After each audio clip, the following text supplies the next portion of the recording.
Lately I've been on a bit of a Star Wars rewatch, going in episode order while also inserting the Clone Wars and the Bad Batch shows into the mix, and as the season 3 is airing at the time of me writing this, you can tell where I am in the timeline. And yes, I do plan on going through the other shows because why not?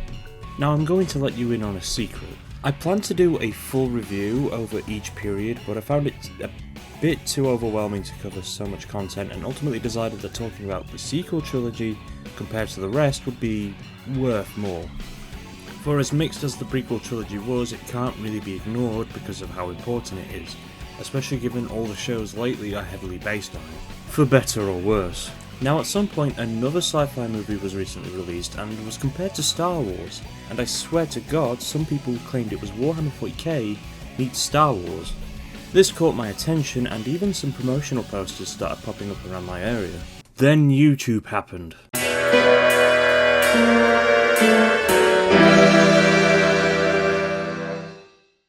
Now I decided to do some research lately and checked the Letterboxd, and oh my lord, that is a poor score. 2 out of 5 is the average. Morbius is 1.6 for comparison. I decided to quickly use Letterboxd to compare it to other infamous movies that I've already watched and get the gist of what I was about to sit through. Seeing that both Secret Invasion and Uncharted had better average scores, two pieces of media that I would like to see become lost media, I felt genuine fear into what this movie was. Normally I usually review things I've already watched, but today we're going to change things up and watch this for the first time. I hope you're excited, because I'm not. I'll be scripting this as I watch the film, and I will probably regret this decision. The film starts by establishing some lore through dialogue as a ship appears through the universe's space vagina. What?! I say established, but it's really a ship just floating there through space as the narrator explains the lore of the show. In the chaotic aftermath of the King's death, several conquered planets on the edge of the Mother World's reach began to whisper of revolution. I wish they showed what happened, because the idea of seeing the events that brought down this royal family and the following consequences would have been a bit interesting to see. You know, show don't tell. But no, we have a spaceship just vibing through space. It's literally the first minute of the film and I'm already complaining. Going into this, it sounds very Star Wars. Like, we have this empire that's capturing everything in its path, we have senators, and the group of people they're fighting is referred to as rebels. Coincidence? I think not! The fuck? Honestly, if there was a ship flying away while being fired upon, I'd mistake this film for A New Hope. I'm going to try and avoid making too many parallels to Star Wars if possible. I'm writing this script as I go, and I hope to God we aren't dealing with a blatant copy. I'm not entirely sure why the background is so blurry on this guy, then it's not when we have an overhead look at the town. Future Morton dude here, this film has a very brown look to it, like Fallout New Vegas brown. Sometimes it works, but it makes the film look a bit ugly. Later we get some backstory on Cora, where she struggles to find connections with others due to being affected by a past trauma.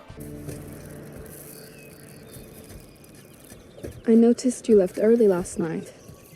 Were you tired? That's right. I thought I'd make it an early night. Was that slow motion really needed? They're fucking farming. But my hope will never die. What the hell was that? So the big warship from earlier shows up, and then we have a debate about how these peaceful farmers intend to deal with this situation. While they seem happy to just show no hostilities because it's a fucking warship, Cora warns them that it doesn't really care. Those outfits are certainly questionable. Like, I know the idea behind the Empire in Star Wars was literally space Nazis, but whoever directed this is not good at subtlety. In fact, who directed this? No, not you. Anyone but you. So this officer offers a proposal that the farmers help feed their soldiers as they look for rebels that have been causing issues. They even offer machine equipment, but the leading farmer makes this weird statement about doing it all by hand. Like, dude, why not both? You kill two birds with one stone. Literally have some people work the machines and others do by hand. You can literally swap around. It's just weird that, as you said yourself, only we had some surplus to offer. You see, the land is rocky and yields barely enough to feed ourselves. all I'm saying is don't piss off the heavily armed soldiers in your village. yet he refuses to accept the proposal. I do like that this general is very inquisitive, growing impatient as he knows the father is wasting time, especially as he looks upon a person and admires her healthy complexion, which doesn't add up with the whole barely enough to feed ourselves. This guy here tries to intervene and explains they have a reserve and that the father is being conservative for his people. This goes about as well as you'd expect. Soldiers take up residence, Marcus in particular just being an asshole to everyone around him. Also, this robot is pretty cool. He explains to this farm girl that he was once a soldier and served the king as mentioned in the intro, but on the day of his assassination, his kind simply lost all honour and will. The farm girl gives some kind of generic response, but it's made up for the visual of the daisy chain on this robot. More farmers bickering and this scene happens.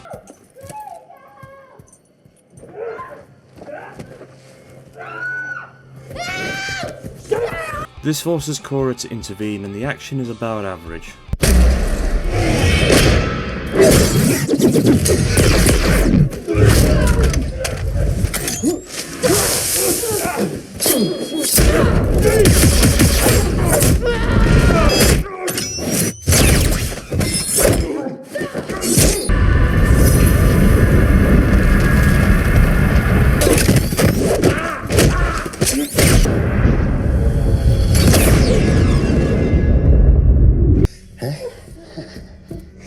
Look who decided to join us. Kill them both. What are you waiting for? I gave you an order. Kill this bitch! I feel like the slow-mo kills it, like every shot seems to turn on the slow-mo. Also, there's this rookie soldier who has been arguing with the others since he got here and tries to stop the soldiers from assaulting this farm girl. I'm bringing it up because he turns on them. Also, the robot returns and kills this guy. Then he runs away. Future mutant dude here, he doesn't come back until the very end of the movie. Spoilers by the way. So Cora then goes off to find the rebel army with one of the farmers who sold them food a while back. But not the soldier who turned on the others? Dude was against the lot after they attempted to have their way with this girl and even helped kill them. I guess he's just not here anymore. Future mutant dude here, this character never shows up again at all in this movie, so what the fuck was his purpose? To delay this scene so Cora could appear and kill everyone? Cora explains her backstory later on, and it's revealed she was an officer taken by a general from her homeworld, which was destroyed by the same general. Dude loves combat so much he commits genocide daily. But she also found love, he dies, and more fucking slow-mo happens. Obnoxious slow-mo. So they arrive in a city. Wait, why didn't the Mother Planet Empire go here instead? It's the same planet. Surely a city would have more to offer than some random farm village. Yeah, I have a room upstairs with relatively clean sheets. Did this guy just ask the farmer boy for a hookup? Obnoxious slow-mo. Hey! Bitch! Crap, the pervert pigman is back.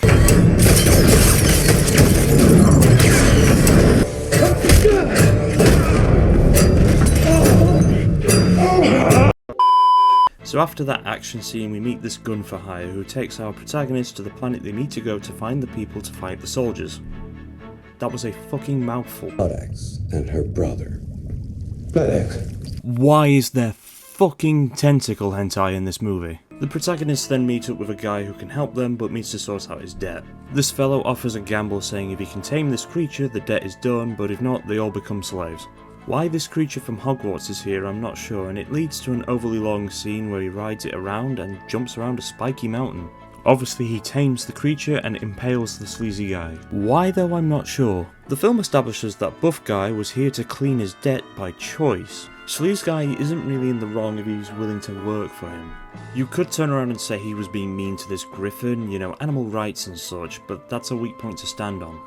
Also, buff guy doesn't seem to have been treated poorly. You'd probably find him at Kevin Kline doing photo shoots. They then meet up with this woman, and I assume she's part of the rebellion that has been mentioned for a bit now. She just appears though, there's no introduction scene or anything to establish the meeting, we're straight into an elevator and wandering the slums of this mining world. A spider woman appears, having seemingly taken this child hostage, and I honestly felt like someone had cut a scene out. As I mentioned before, this person just appears, then we're marching off to meet the spider woman.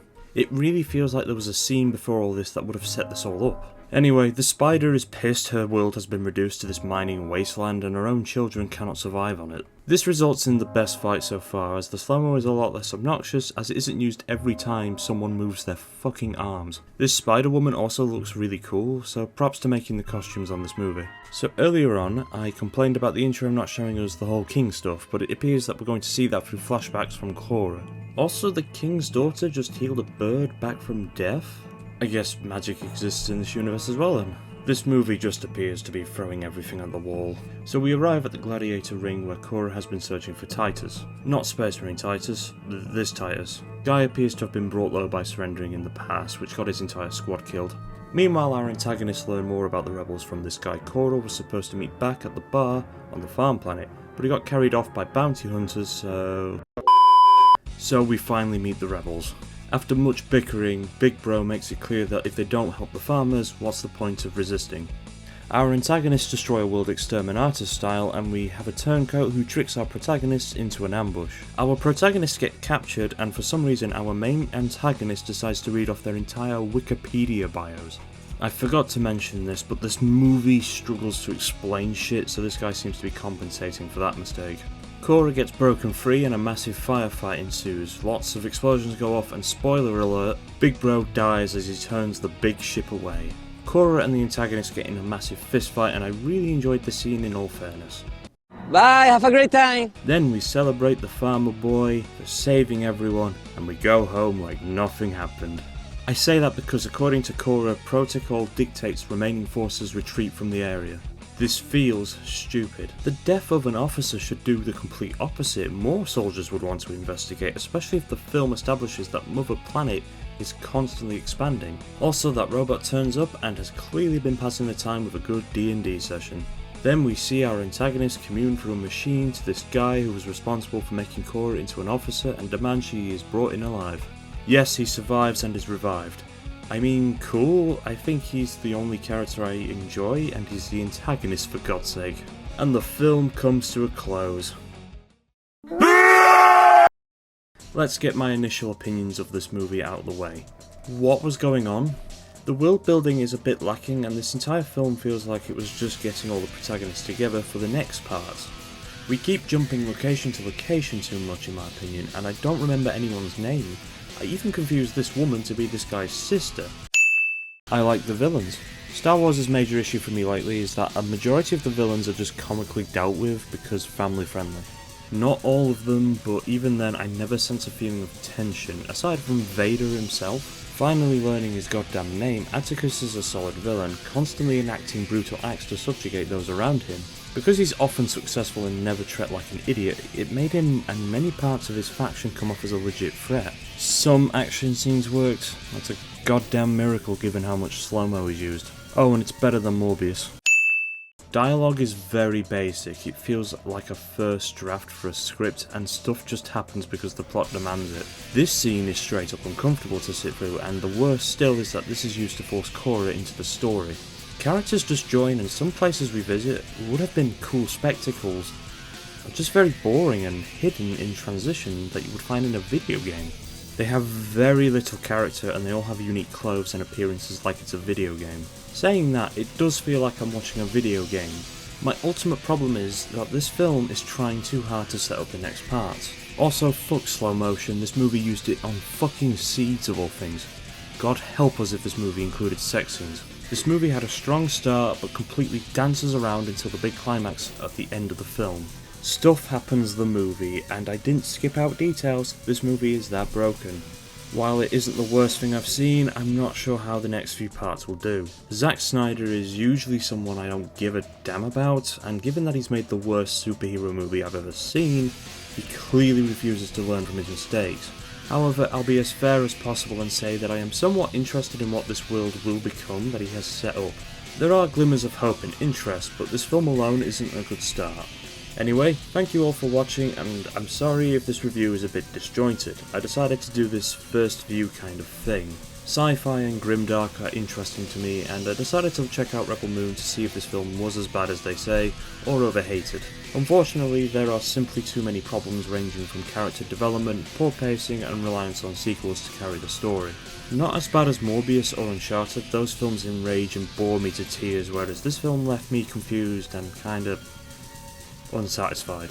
Anyway, thanks for watching and be sure to check out my other reviews.